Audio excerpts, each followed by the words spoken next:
El protagonista de Ecuador eres tú. Y unidos somos invencibles. Porque ya demostramos que podemos. Porque lo merecemos. En todas partes.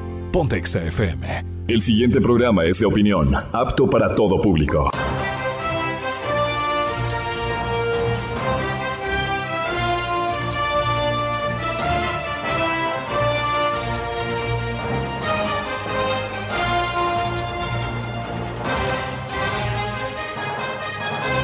La revista de opinión Democracia agradece el patrocinio de... Nadie me da mejores beneficios que CNT. ¡Cámbiate ya! Vive tu experiencia CNT. Estudia posgrados en la Universidad Politécnica Salesiana y juntos construyamos ciencia. Inscripciones abiertas. Elijo un banco verde. Produbanco. En pro de ti. Moderna Gourmet. Tiene los dos lados que buscas en un pan. La nutrición y el sabor. Más imponente. Más aguerrida. Así es la nueva Don Fenrich 6 Thunder, con el respaldo de Corporación Maresa. En Andalucía entendemos lo que estamos pasando. Por eso te traemos el crédito único. Andalucía, 51 años. Estamos de vuelta en El Dorado Restaurante. Cocina peruana e internacional. A partir de este momento, Exa FM, Democracia AM y Democracia TV presentan el programa de información y análisis más influyente de la radio. La revista de opinión Democracia.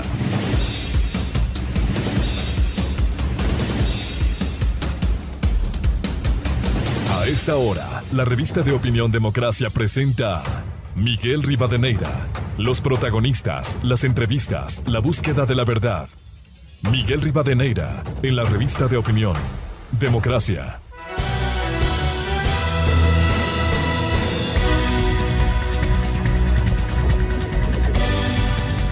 Con 33 minutos en el territorio continental ecuatoriano. Saludo cordial y afectuoso a los seguidores de la revista de opinión Democracia este miércoles 6 de octubre del 2021. Temas de interés que vamos a abordar esta mañana, por ejemplo, el manejo de la justicia ecuatoriana. Se sanciona a un juez o una jueza y aparece otro. Y aquí en casuística hay las evidencias. Ha sido destituida por el Consejo de la Judicatura la jueza que benefició al exalcalde de Quito en un proceso irregular desde el sorteo. La jueza ha sido destituida.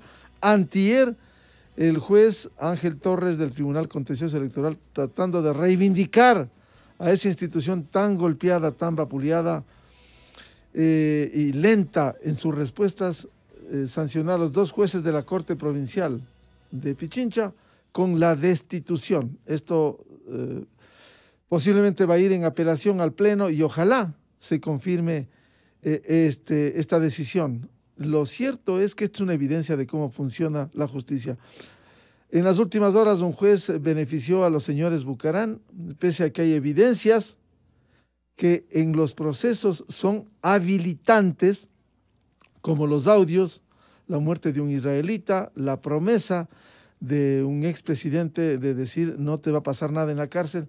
Nada de eso sirvió para el juez y fue sobreseído en una nueva instancia a los señores Bucarán. Esa es la realidad de la justicia ecuatoriana. Vamos a abordar esta mañana también el diálogo sobre el gobierno y el sector indígena. Sobre eso de inmediato vamos a referirnos.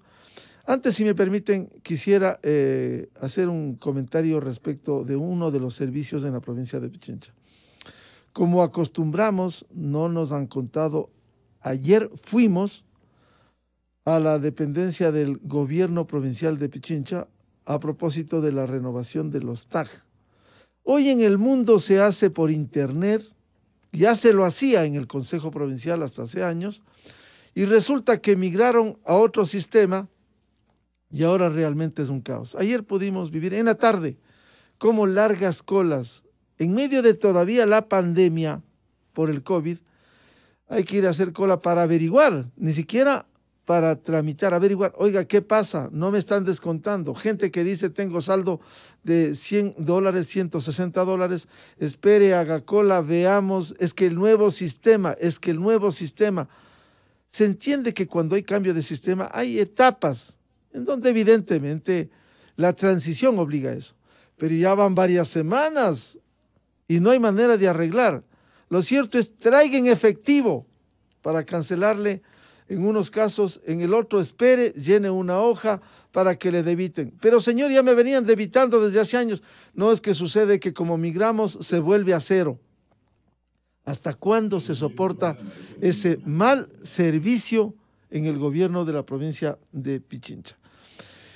Y Pandora Papers, que es otro de los temas que queremos referirnos, que hoy se analiza en el mundo, luego de esta investigación destacada, que hay que decirlo, de un grupo de periodistas, miles de documentos que han salido. Lo que queremos decir sobre ese tema que debiera esclarecerse, y parte de la responsabilidad tiene la Comisión de Fiscalización de la Asamblea al pedir información, pero lo fundamental, no solo establecer si están en empresas offshore, precisamente para beneficiarse en el pago de impuestos, sino también debiera aprovecharse, perdón la insistencia, para saber el origen de esos recursos. Porque una cosa es que alguien ponga un fideicomiso, alguien haya puesto en una empresa offshore fuera de su país, y otra que ese origen traten de lavar dinero, como muchos políticos, politiqueros, que con su discurso engañaron a sus países, han tenido procesos, han sido sentenciados, y hoy deambulan por el mundo queriendo dar lecciones de moral y de ética. Eso hay que atacar fundamentalmente. Vamos a iniciar la jornada de entrevistas de esta mañana. Queremos saludar al señor subsecretario de Gobernabilidad, Juan Manuel Fuertes. Lo hemos invitado para analizar en primer lugar el tema del diálogo con el sector indígena. Este martes la ministra de Gobierno, Alexandra Vela, decía que hay más coincidencias que diferencias con la CONAIE. Incluso citó 11 acuerdos. Sin embargo, el discurso del presidente de la CONAIE, Leonidas Issa, persiste en temas que han sido señalados, como ayer hicieron politólogos, académicos, asambleístas en radio, la revista de opinión Democracia, que hay asuntos inviables como el tema de buscar el congelamiento de combustibles que beneficia a contrabandistas, que beneficia a sectores que pueden pagar, y que el país ha perdido miles de millones de dólares en eso. Escuchemos en resumen la respuesta del presidente de CONAIE, Leonidas Issa, sobre el diálogo. Hemos acudido con nuestro espíritu democrático a este proceso de diálogo, con la esperanza de que podamos tener respuestas concretas a un problema concreto, la crisis económica. Sin embargo, de los temas planteados, sobre todo en el tema de combustibles, no hay ninguna apertura por parte del presidente de la República. Hemos dicho con absoluta claridad, para poder garantizar una política más focalizada en qué sectores en este momento necesitamos, que se congelen los precios de los combustibles y se establezcan los mecanismos para poder garantizar que el combustible vaya con subsidios a los sectores que realmente la necesitan. No la tenemos.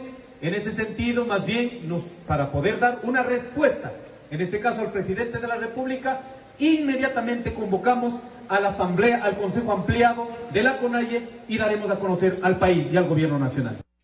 Y como corolario de esto, se anuncia para este 12 de octubre, la próxima semana, una manifestación del sector indígena. Bienvenido al señor subsecretario de Gobernabilidad, Juan Manuel Fuertes. ¿Cómo lograr armonizar? Porque el país necesita diálogo con resultados concretos en esta etapa, porque mientras hablaba el dirigente indígena, por otro lado, el presidente se reunió con el sector de la transportación y está en camino la solución respecto de las demandas de uno de los sectores, como el del transportista. Muy buen día a Juan Manuel Fuertes. Buen día, Miguel, un saludo a toda la audiencia. Bueno, hay que reconocer que la democracia como sistema y el diálogo como instrumento tiene límites, Y en gran medida esto está determinado por la voluntad real o la voluntad encubierta que existe detrás de los actores que participan en un diálogo. ¿Qué quiero decir con ello? Que es evidente por el lado del presidente de la CONAIE que no existe una auténtica decisión de tratar de, a partir de la reflexión, de la discusión, llegar a puntos de encuentro, sino más bien de ubicar pretextos que sirvan para desplegar lo que desde un punto de vista ideológico es parte de el desarrollo de esta convicción en la lucha de clases y por otro lado, desde el punto de vista personal, el impulso de una promoción seguramente con afanes de carácter electoral, sin perjuicio, que es indudable, hay un resquebrajamiento al interior de la dirigencia de la CONAIE y el señor Issa está tratando de reposicionar su espacio al interior de la organización. Consecuentemente, hay que admitirlo, se va poniendo complicado el panorama porque no se puede evidenciar que de parte del presidente de la CONAIE exista el interés, la intención efectiva de encontrar puntos de coincidencia sobre algunos de los temas que forman parte de sus preocupaciones, al punto que en forma no inexplicable, porque estoy señalando que hay intereses encubiertos, pero que en forma grotesca incluso falta a la verdad respecto de lo que constituyó la reunión del día lunes. ¿Por qué falta la verdad, señor subsecretario? Porque hace un señalamiento que es absolutamente falaz.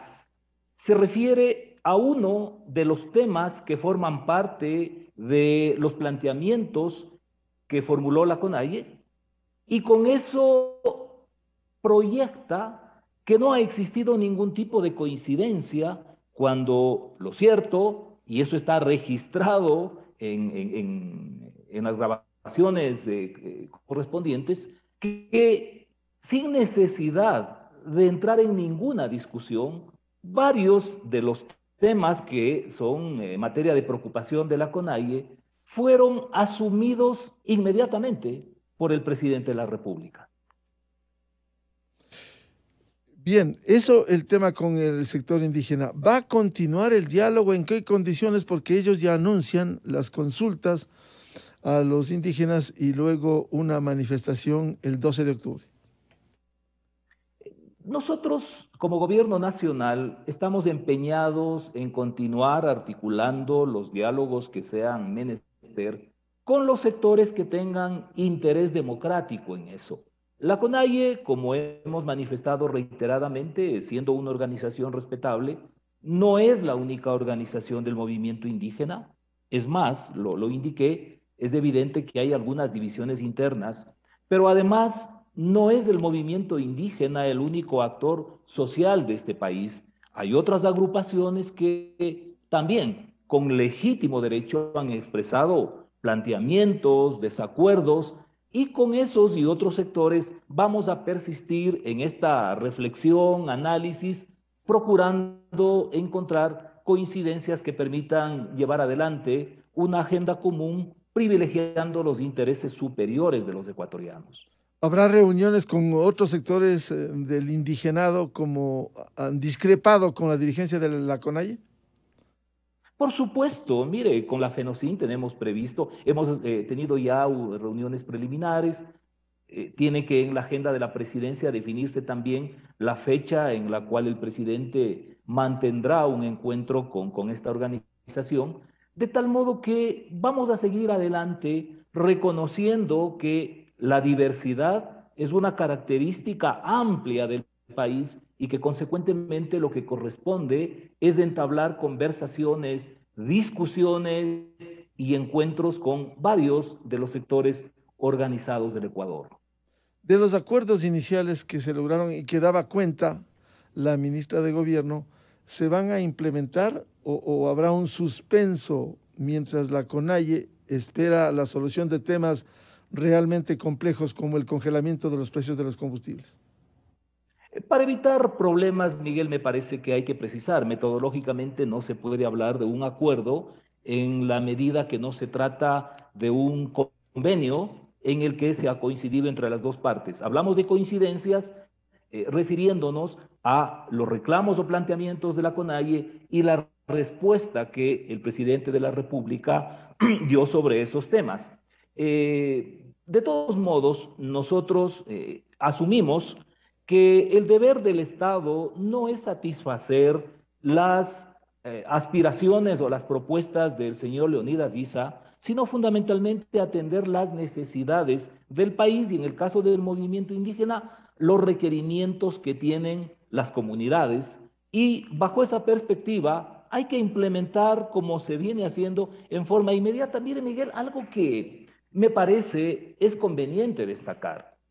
En la lista de requerimientos, de reclamos que formula la CONAIE, en ningún momento consta, por ejemplo, el combate a la desnutrición infantil, que esto tiene una serie de repercusiones espantosas y resulta que precisamente en un espacio poblacional en donde esto se encuentra afincado en forma que debe provocarnos vergüenza a los ecuatorianos, especialmente en la provincia de Chimborazo, continúa intacta esa situación, pese a todas las protestas, a las movilizaciones que ha hecho la CONAIE durante años, y lo que es peor, eso que debería ser un tema prioritario en la búsqueda de reivindicaciones sobre temas puntuales del movimiento indígena, no ha sido parte de los requerimientos formulados por el señor Issa. No obstante, el gobierno nacional se ha planteado como uno de los desafíos sustanciales el emprender en un plan agresivo de combate a la desnutrición infantil. Y por supuesto, en otros temas incluidos, mire, esto que sin duda alguna tiene un interés político, corporativo de por medio, que es el análisis de indultos a algunos dirigentes campesinos que han sido sentenciados como consecuencia de algunas actividades que podrían considerarse vinculadas con una lucha política. Bien, sin embargo, el gobierno está empeñado en afrontar la desnutrición infantil. Efectivamente, de acuerdo con datos de UNICEF, efectivamente, como usted señala, señor subsecretario, mientras la media en el país es de 30-33% de desnutrición crónica infantil, en Chimborazo rebasa el 40%. Es decir, esos temas, plantee la CONAIE o no, el gobierno seguirá su ruta. Es que es lo que corresponde, Miguel. El propósito de este o de cualquier gobierno no puede encuadrarse en satisfacer las expectativas de un dirigente, sino de procurar la consecución del bien común. Y eso significa atender las necesidades que tienen los habitantes de todos los sectores del país. Y le comento algo, Miguel y audiencia. Nosotros hemos mantenido reuniones con dirigentes de diverso nivel de esta, que es la organización de la CONAIE, y de otras organizaciones sociales del país. Y en el caso puntual de dirigentes del sector indígena, nos han manifestado con absoluta claridad que, no obstante toda esta participación que en varios momentos de la historia, en los últimos 30 años, ha tenido el movimiento indígena, sus bases, es decir, sus comunidades, continúan manteniendo prácticamente las mismas condiciones de pobreza y desatención que han sido característica común durante estas mismas décadas. Consecuentemente, aquí hay que darle una vuelta a la página, dejar de preocuparnos tanto del debate político con el dirigente de la CONAIE y más bien procurar con todos los recursos, con todos los instrumentos que tiene el gobierno nacional, de ingresar efectivamente en la búsqueda de solución a los problemas de la gente que vive en las comunidades.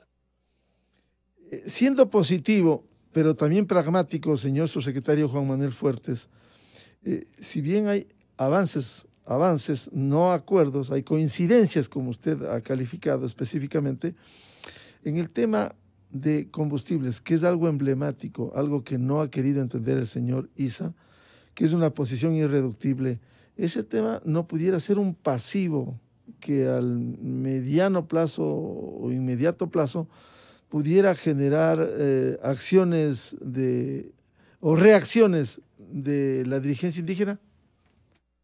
Sí, eso es inocultable, Miguel.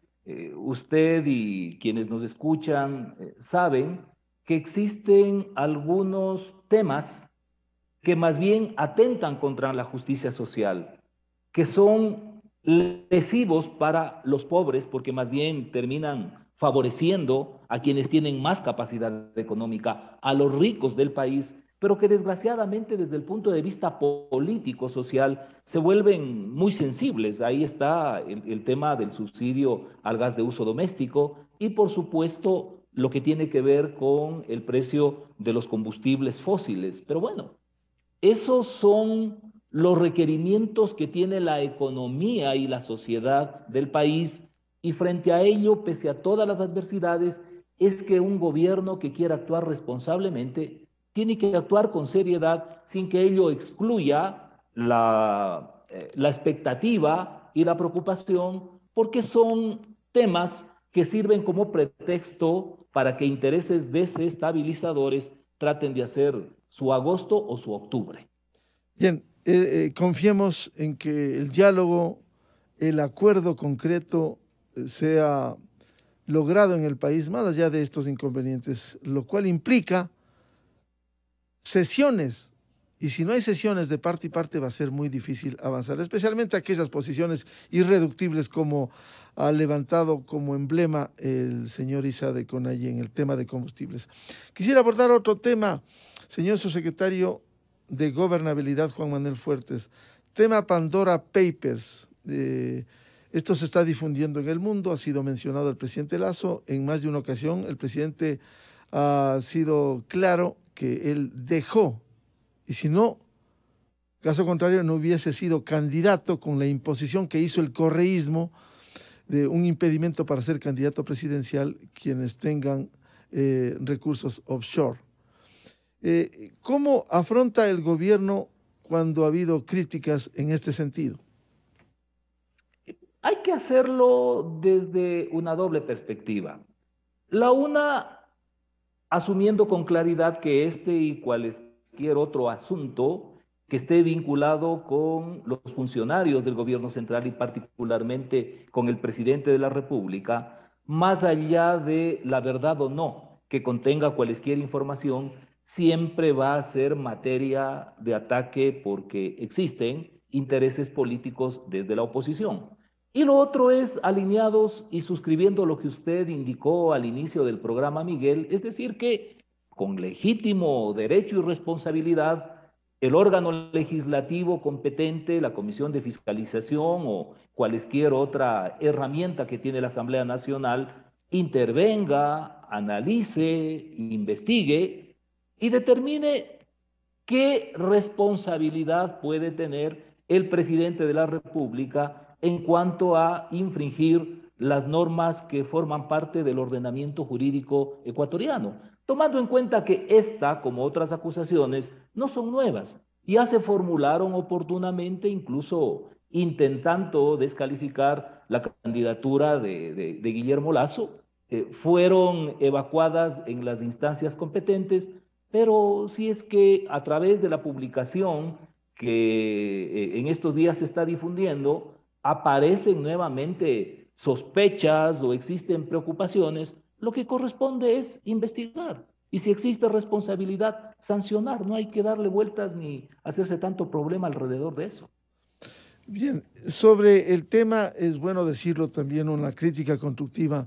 ¿No sería bueno que el gobierno, que quizás hemos visto una debilidad, que tenga una mejor comunicación como gobierno, como administración, de manera clara y oportuna? Sí, se ha dado información, pero ¿no sería bueno acometer con mayor comunicación sobre el tema, para que no queden dudas. Lastimosamente, especialmente las redes sociales, inundan con muchas mentiras que son retuiteadas.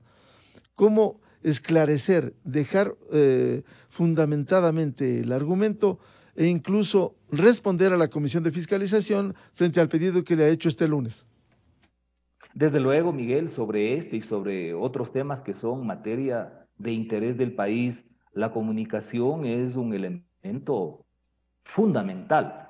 Yo en lo personal, y entiendo que eso forma parte también de la apertura de los funcionarios que tienen bajo su competencia esta área en el gobierno nacional, acojo y acogemos con absoluta transparencia y con buena voluntad, entendiendo que es la sugerencia de alguien que mira los acontecimientos políticos del país desde una perspectiva de carácter cívico y no desde la maledicencia con la que a veces suelen actuar otros actores. ¿Cuándo responderá el presidente Lasso frente al pedido que le ha formulado la Comisión de Fiscalización? Bueno, entiendo que estarán preparando la respuesta pertinente, porque en esto es tan simple como que debe cobrar vigencia aquello de quien nada debe, nada teme. El otro tema que queremos plantear al señor subsecretario de Gobernabilidad, Juan Manuel Fuertes, se relaciona con el proyecto de ley de creación de oportunidades. Hay escenarios, como hoy publica Diario El Comercio, uno de los escenarios es que entre en vigencia por ministerio de la ley, la otra consultar a la Corte Constitucional. ¿Qué está pensando el gobierno frente a esa negativa que ha sido observada en el país? Y hemos reiterado.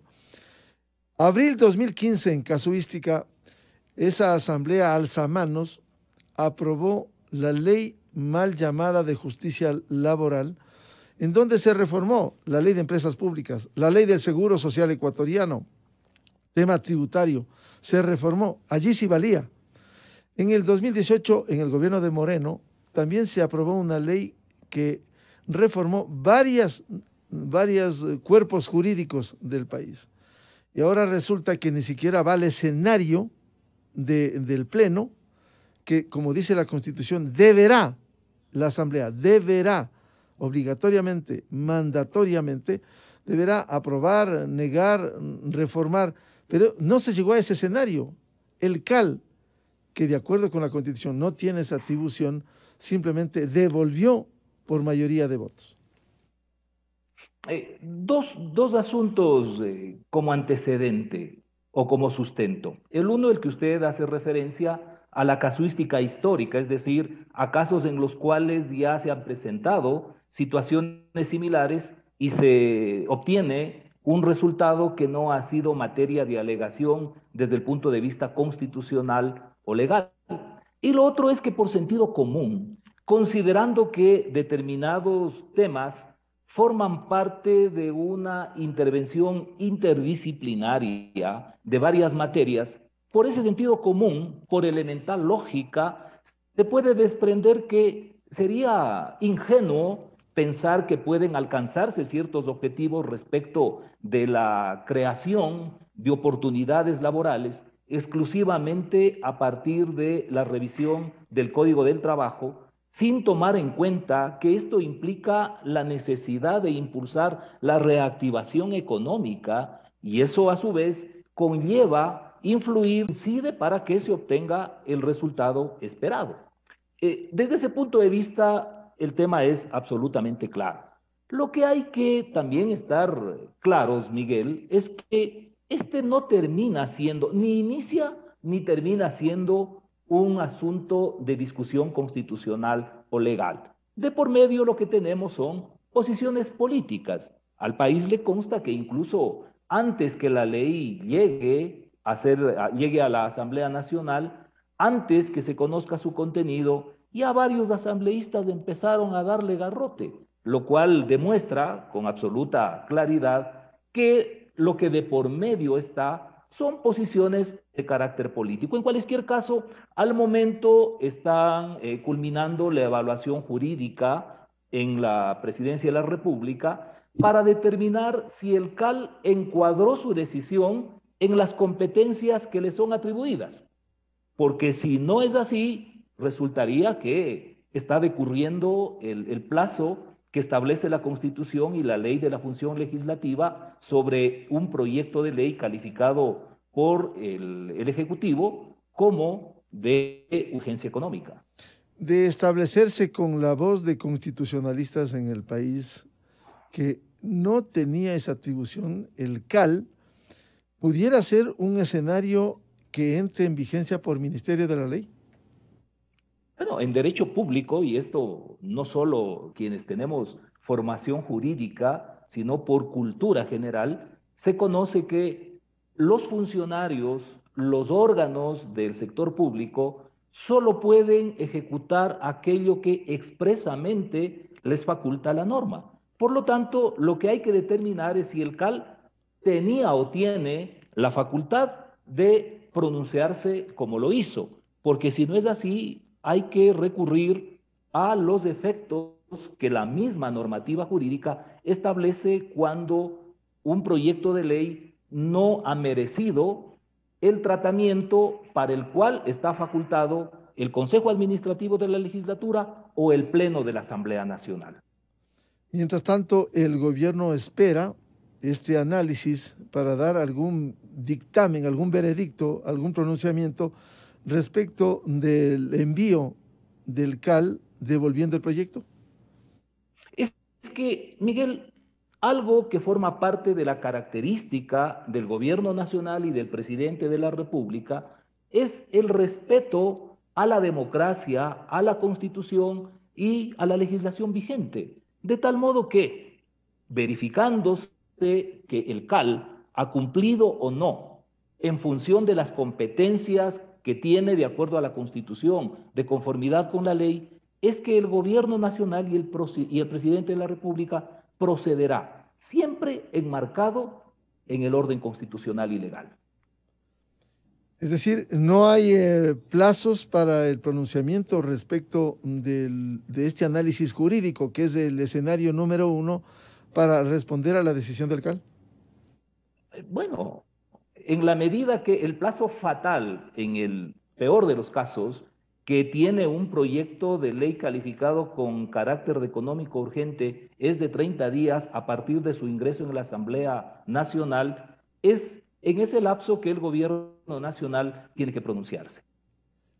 Hay el escenario político de oposición en la Asamblea que preocupa también al país. Un órgano importante en un sistema democrático como es la función legislativa, que se deteriora por esos pronunciamientos. Y hay que decirlo sin ambajes. 4 bloques se han pronunciado en contra, que han avalado esta decisión. El uno, sabemos cómo se comporta el correísmo, decir no a todo. Ahora quieren enjuiciar al Procurador General del Estado por incumplimiento de lo que ellos generaron con 3 empresas internacionales petroleras y que tuvo que pagar el país con el procurador correísta que hubo anteriormente. Sabemos la posición del correísmo. Se ha sumado Pachacuti, sin medir ni la posición política ni ideológica, el Partido Social Cristiano, que también está herido luego del rompimiento de la alianza, y finalmente, de manera increíble, también hemos criticado la posición de Izquierda Democrática.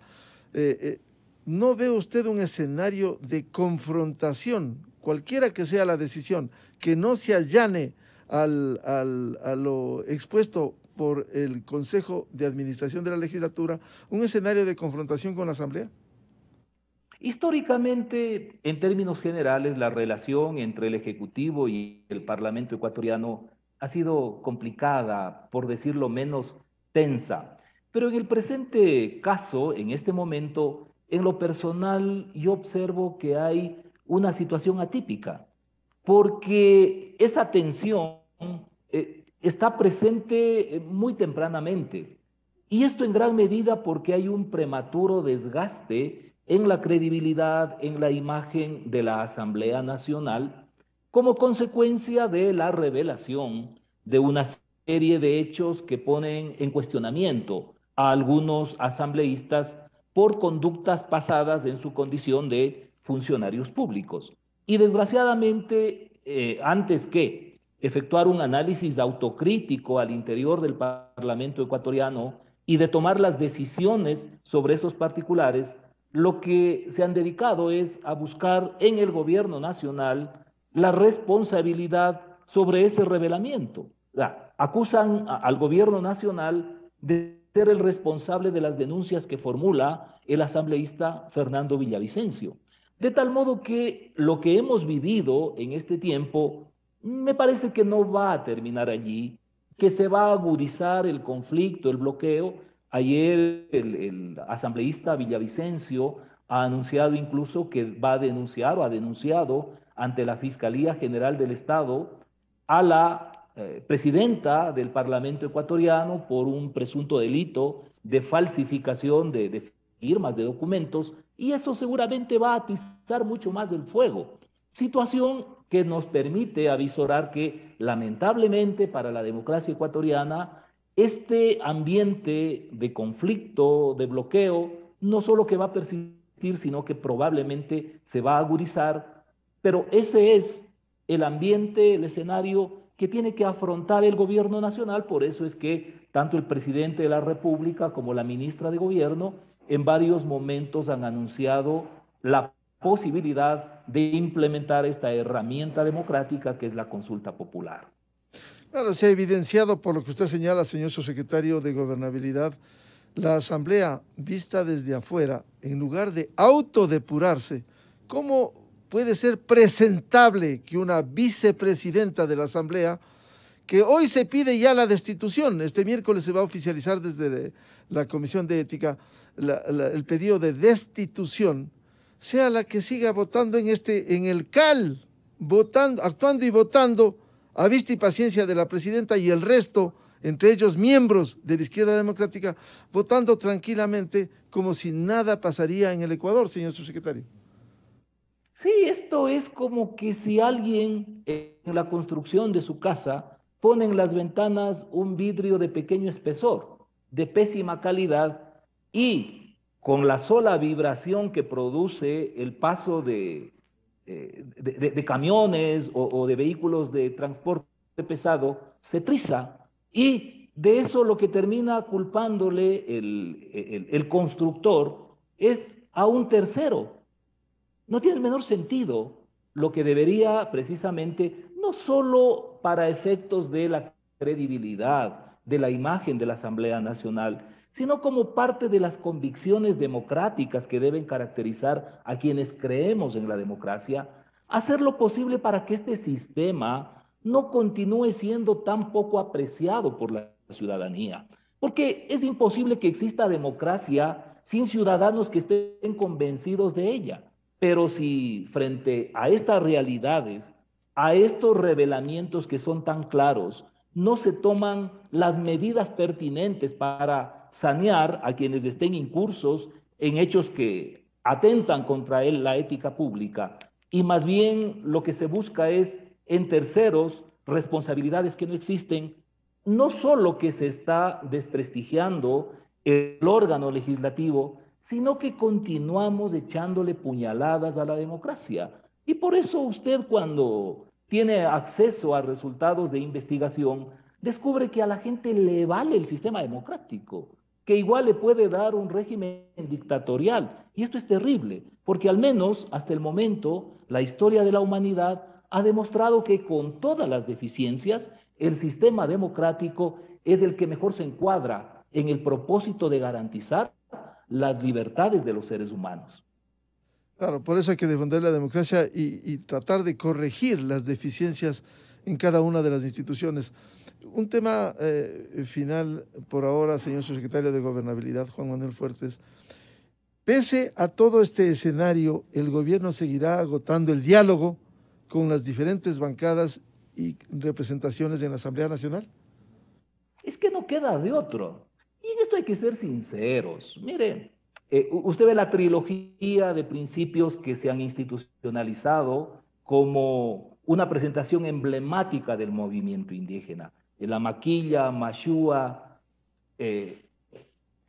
Y dentro de esto, el no mentir tiene que ser característica que no se la diga, sino que se la viva. Nosotros hemos escuchado pronunciamientos desde el bloque legislativo de Pachacútec, en el sentido que el gobierno nacional nunca ha tenido acercamientos que no sean los de algunos legisladores de la bancada de Creo. Pero lo cierto es que, Miguel, semanas atrás, yo estuve presente en una reunión programada con la bancada legislativa de Pachacutic, a la que también asistía la ministra de Gobierno, el ministro de Finanzas, y esperamos por más de una hora. Únicamente arribó el jefe de la bancada legislativa de Pachacutic. ¿Qué es lo que había acontecido? Que ese día Ecuador tuvo una participación en una de las fechas de las eliminatorias para el Mundial de Qatar. El Ecuador ganó, y de lo que nos informaron, los legisladores de la bancada de Pachacutic se quedaron celebrando. Entonces, eso no puede ser atribuido al gobierno nacional, pero no obstante, ese tipo de incumplimientos a uno de los principios que plantea el movimiento indígena y consecuentemente Pachacutic, que es el de no mentir, nosotros vamos a persistir en esta línea democrática de buscar el diálogo y la coincidencia. Claro, eso está entre las responsabilidades. Artículo 83 de la Constitución, el ama quilla, amayúa y amashúa. No ser ocioso, no mentir y no robar. Esos son los principios que están en la Constitución. Y me parece importante sobre la amashúa, Miguel. Yo en lo personal estoy formulando una propuesta a la señora ministra que ojalá sea incorporada dentro de este proceso de lucha contra la corrupción para que vayamos teniendo información sobre una cantidad de fortunas mal habidas de gente no solo en el sector público, sino también en el sector privado. ¿Se va a impulsar una investigación? Voy a formular una propuesta que en lo personal me parece puede ser efectiva en la búsqueda de recuperar recursos que le han sido robados al Estado y también de recuperar para el Estado recursos que ilícitamente son obtenidos en el sector privado. Sí, efectivamente, hay corrupción en el sector público como en el sector privado. Y esta es una deuda pendiente del Estado ecuatoriano por años. Bastaría recordar la sentencia de hace 4 años, caso Sobornos o de Brecht, en donde vale la pena preguntar cuánto se ha recuperado de quienes hoy, unos están ausentes, están prófugos de la justicia y otros en la cárcel de la Tacunga. Muchas gracias al señor subsecretario de Gobernabilidad, Juan Manuel Fuertes, por la atención a la revista de Opinión Democracia. Gracias, Miguel, y a todos los oyentes. Muy amable. 7:14 minutos en el territorio continental ecuatoriano. Pausa publicitaria y ya volvemos en la revista de Opinión Democracia, precisamente con un análisis, un debate sobre el diálogo entre el gobierno y el sector indígena. 2 invitados, Marlon Santi, coordinador nacional de Pachacutic, y el doctor José Hernández, periodista de 4 Pelagatos, el portal digital. Miguel Rivadeneira en la revista de Opinión Democracia. Inicio de espacio promocional y publicitario. ¿Sabías que con el plan Pichincha Miles de Tarjetas Banco Pichincha, tus compras acumulan millas que valen más? Sí, acumulas cuando compras ropa, zapatos, pagas el colegio de tus hijos o una bicicleta. Incluso si pagas al mes.